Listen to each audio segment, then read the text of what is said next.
Okay, so setup for me is looking really, really good. Good posture, good angles there, good. So just watch that grip. If you start getting some of these shots, so just sort of curve a bit this way. Just be mindful that left hand grip doesn't get too weak, because it does sometimes get into a slightly weaker position, okay? Take the golf club away. Decent. Maybe leaned a little bit forward there, just sort of almost predetermined that sort of drop. Okay. Thing. So we talked about that club face previously was over there.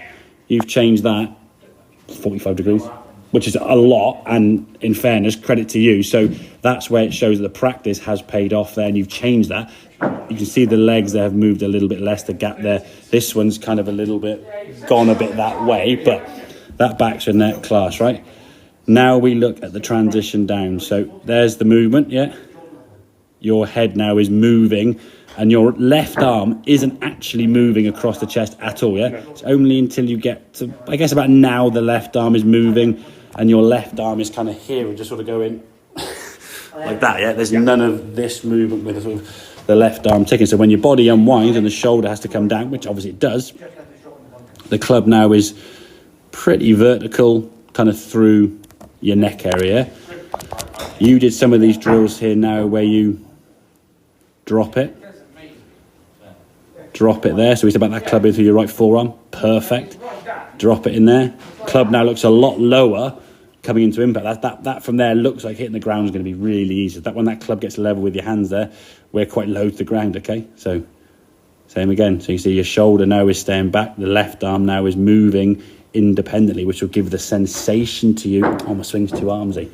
When people say it to me, I'm like, great, yeah, I want that, because very few people will swing a golf club with just their arms, not their body. Yeah. Most people tend to use too much body, okay, and throw the body early, because even when you hit this golf ball here now, look where that club's coming from, yeah? Yes, it's a little bit steeper, which is to be expected, but look at the angle of that golf club and that club. That's basically where your hands now are level with sort of your left shoulder.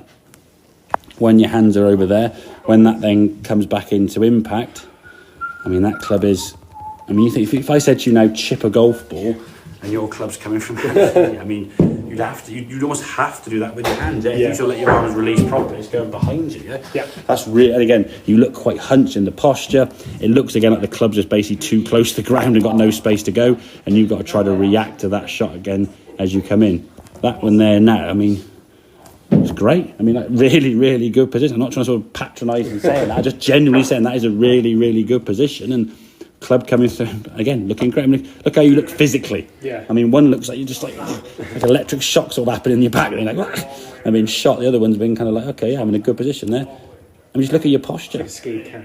Yeah, exactly. You're up on your toes there again, so your weight's gone forward, which is why sometimes you do lose your balance in this direction going forward. But again, if your arms are going that way, where's your weight going to go? Yeah.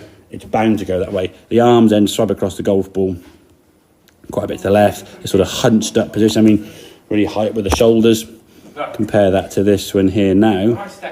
It's chalk and cheese, isn't it? Honestly, it's and again, really, really impressive as you then swung through to a nice follow through, nice and relaxed, nice and balanced, no stress. To this one here now, you kind of finish in the same position, but sort of the stuff through impact here now just looks like you're really, really cramped, because that move there, that's your killer move, yeah? If you can get rid of that, which I think when you've got longer clubs will probably take a little bit more practice, but if you can practice the move where it's that, yeah, that's what you got to just, again, I've not said to you in a sense, bring that club down shallow or flatten the club. Look where the club goes. There's a weight on the end of it. That club wants to fall kind of behind you, yeah? Yeah. It's just unnatural to bring the golf club vertical. So if you let your arms just fall without any sort of pull or yank or whatever, the club kind of falls into position. So again, it's one swing sort of what your arms do, feeling to you, my arms is swinging, I'm swinging the club too much with my arms. Your arms are travelling a lot further than your body, so your body has to be a little bit less in some ways, yeah? The body works too much, and we get that. That's a killer. Very hard to hit a golf ball from that position, mate. Yeah. Make sense? Yeah. Got to say, mate, really, really impressive. I mean, backswing ticked a lot of boxes there. It's just working this downswing movement now to the point where you can't not do it. It just becomes what you do.